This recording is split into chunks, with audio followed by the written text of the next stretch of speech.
রাজু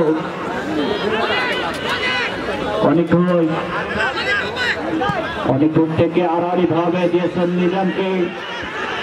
বাম প্রান্ত দিয়ে আক্রমণে প্রতিষ্ঠা লম্বা করে বাড়িয়েছেন, রয়েছেন ওখানে ইমন।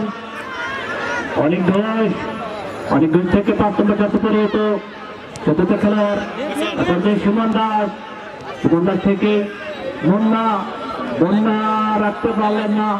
দুজন বিদেশির কড়া পাহারায় যেন তারা মার্কিং এ পর্যায়ে বেল্লাল, কিন্তু তার ভারসাম্য টিকিয়ে রাখতে পারলেন না।